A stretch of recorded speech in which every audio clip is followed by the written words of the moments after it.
Alhamdulillah wassalatu wassalamu ala Rasulillah wa ala alihi wa sahbihi wa mawalah wa la hawla wa la quwwata illa billah. Qala Allah Ta'ala fil Qur'anil Azim, a'udzu billahi minasy syaithanir rajim. Ya ayyuhalladzina amanu taqullaha haqqa tuqatih wa la tamutunna illa wa antum muslimun. Wa qala sallallahu alaihi wasallam, ittaqillaha haitsu ma kunta wa atbi'is sayyi'atal hasanata tamhuha wa khaliqin nasa bi khuluqin hasanin. Jamaah salat Isya dan tarawih yang dimuliakan Allah, tiada kata yang paling tepat kita ungkapkan dalam rangka kita dipanjangkan oleh Allah Subhanahu wa taala umur kita melebihi doa yang diajarkan Rasulullah sallallahu alaihi wasallam. Allahu akbar, Allahumma ahillahu alaina bil amni wal iman was salamati wal islam wat taufiqi lima tuhibbu wa tarda rabbuna wa rabbukallah. Jamaah sekalian rahimakumullah, kalau seorang muslim membaca doa ini tentunya kebaikan-kebaikan akan didapatkan. Karena doa ketika melihat hilal ini menunjukkan bahwa kita butuh perlindungan dari Allah Subhanahu wa taala. Kita butuh nikmat iman yang selalu dianugerahkan Allah Subhanahu wa taala kepada kita. Dan kita selalu membutuhkan petunjuk dari Allah Subhanahu wa taala. Jamaah sekalian rahimakumullah, saya teringat kata-kata seorang muhaddis. Beliau adalah orang yang ditugasi oleh Amirul Mukminin untuk mengumpulkan hadis, yaitu Ibnu Syihab Az-Zuhri. Beliau mengatakan, innama ramadhanu huwa tilawatul Qur'an wa it'amu ta'am.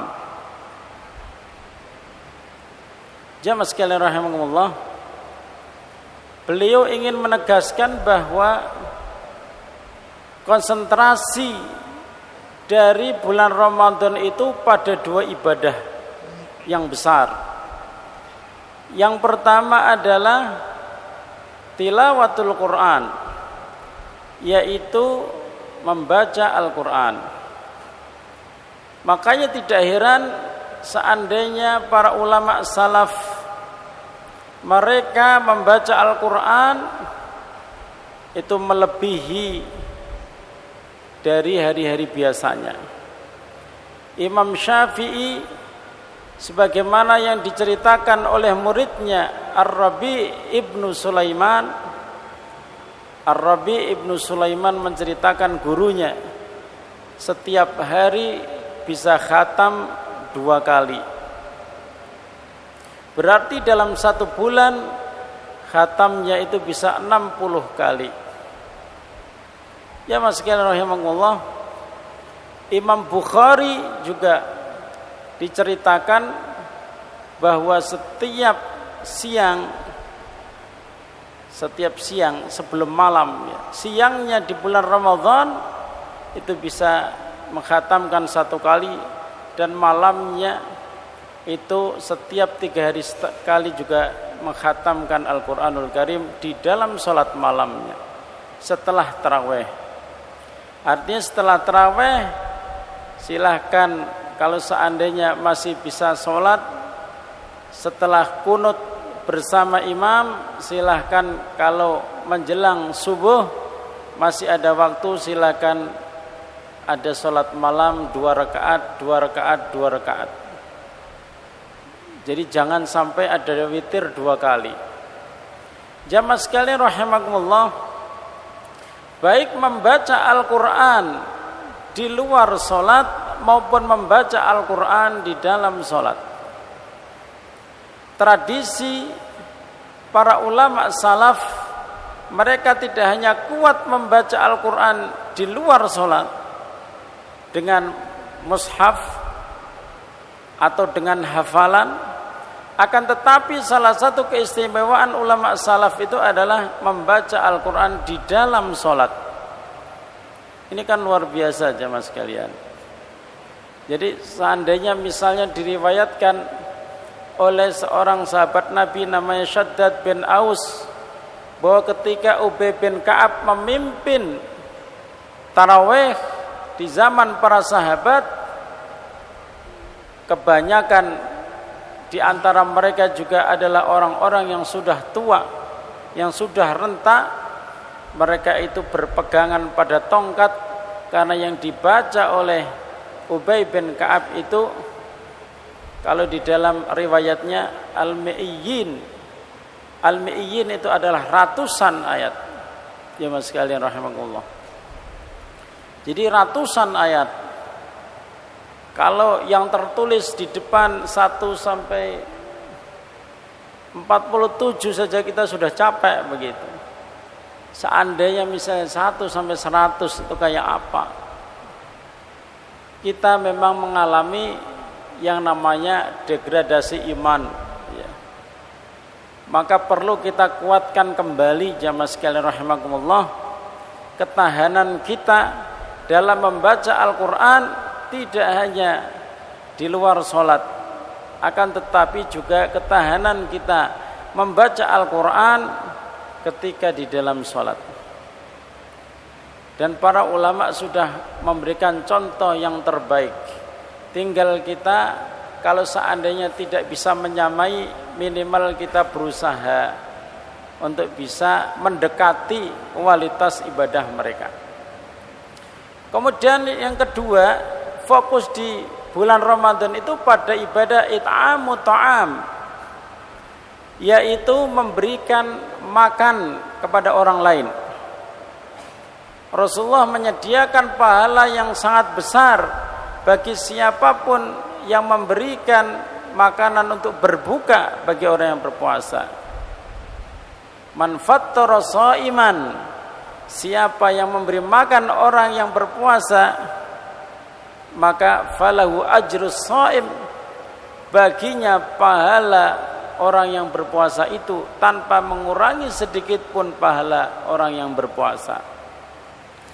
Dan yang lebih istimewa lagi jamaah sekalian rahimakumullah, kita diberi amanah untuk selalu memikirkan saudara-saudara kita yang ada di Palestina. Jadi perjuangan kita memberi makan, menyumbang donasi, membantu dari sisi materi atau mengumandangkan doa untuk saudara kita di Palestina harus selalu kita gaungkan jamaah sekalian. Mungkin panjenengan sedaya masih melihat di video-video di antara saudara-saudara kita di Palestina sampai makan rumput karena ketiadaan makanan ada pada mereka. Masjid mereka hancur, dibombardir oleh laknatullah ala Suhyuniyin, Zionis Israel, Zionis Yahudi, yang mereka sudah dicabut rahmah kasih sayangnya sebagai manusia, sehingga mereka membunuh anak-anak, membunuh para pengungsi. Mereka itu adalah orang-orang pengecut. Mereka itu adalah orang-orang yang dijuluki di dalam Al-Quran, yaitu keturunan kera yang memang sudah tidak lagi mempunyai hati nurani dan sifat kasih sayang. Maka kita jamaah sekalian rahimakumullah harus memikirkan donasi untuk Palestina. Itu yang pertama. Kemudian yang kedua, boikot terhadap produk-produk yang terafiliasi kepada Zionis Yahudi harus kita lanjutkan sampai mereka bangkrut. Jangan sampai ada di rumah kita produk-produk Zionis Yahudi yang masih kita pakai, yang masih kita nikmati. Jangan sampai jamaah sekalian rahimakumullah. Sayangnya memang kita ini kurang sosialisasi. Produk Yahudi itu yang mana? Maka sangat bagus seandainya produk-produk itu dipampang di setiap masjid. Ini adalah produk-produk yang pro Yahudi, Zionis. Tapi nyatanya jamaah sekalian rahimakumullah, pertama masih bingung ini produk Zionis Yahudi atau tidak. Kemudian yang kedua, banyak yang menganggap kalau boikot itu hanya di awal-awal ketika berita masih santer, berita masih ramai, ketika Abu Ubaidah masih bisa didengarkan di media sosial. Padahal jamaah sekalian rahimakumullah, kondisi Gaza sampai saat ini sangat membutuhkan dukungan kita, dan banyak dari kaum muslimin itu tidak peduli dengan apa yang terjadi di Palestina. Ayo kita teliti kembali apa yang kita makan, apa yang kita pakai di dapur kita, apa yang kita gunakan di kamar mandi kita, apa yang kita sediakan di rumah kita. Kalau merek-merek itu adalah merek yang terafiliasi ke Zionis Yahudi, maka segera musnahkan dan jangan pernah kita menggunakan lagi. Kalau kita baca di dalam surat Ali Imran ayat 200, kalau kita bisa fahami dengan baik, itu ayat terakhir dari surat Ali Imran. Ya ayyuhalladzina amanu sabiru wasabiru warabitu wattaqullaha la'allakum tuflihun. Nanti dibaca ayat itu. Ya ayyuhalladzina amanu sabiru, wahai orang-orang yang beriman, bersabarlah. Wasabiru, betah-betahan sabar dengan musuh. Jadi wasabiru itu adalah, kalau dalam istilahnya ilmu sharaf itu ada tambahan alif setelah shad yang fungsinya itu adalah musyarakah, yaitu kita betah-betahan dengan musuh, betah-betahan sabar. Kalau musuh itu sabar memerangi kita, kalau musuh itu all out memerangi kita, kenapa kita tidak all out memerangi musuh? Bahkan kadang kita ini cepat lemah dan cepat terkapar. Padahal sang pemenang itu bukan yang mereka kuat sebenarnya. Sang pemenang itu yang mempunyai nafas panjang, yang bisa bertahan lebih lama. Siapa yang bisa bertahan lebih lama, itulah sang pemenang. Dan harusnya yang lebih bisa panjang nafasnya, tahan menghadapi ujian, itu adalah orang-orang mukmin, orang-orang muslim yang Allah Subhanahu wa taala telah perintahkan, ya ayyuhalladzina amanu sabiru wasabiru warabitu, selalu siap siaga, selalu standby, siap untuk berjuang, siap menjaga di perbatasan, siap mengumpulkan donasi, siap untuk memboikot, siap untuk memerangi musuh-musuh Allah Subhanahu wa taala. Wattaqullaha, dan bertakwalah kepada Allah, la'allakum tuflihun, supaya kalian menjadi orang-orang yang beruntung. Jamaah sekalian rahimakumullah, marilah dua, yaitu tilawatul Quran wa it'amu ta'am, dua fokus ibadah di bulan Ramadan ini betul-betul kita bisa maksimalkan dalam rangka kita untuk menjemput ampunan Allah Subhanahu wa taala, dalam rangka kita memantaskan diri kita menjadi orang-orang yang dibebaskan dari nerakanya Allah. Aqulu qouli hadza wa astaghfirullahal adzim li wa lakum. Subhanakallahumma rabbana wa bihamdika asyhadu an la ilaha illa anta astaghfiruka wa atubu ilaik. Assalamualaikum warahmatullahi wabarakatuh.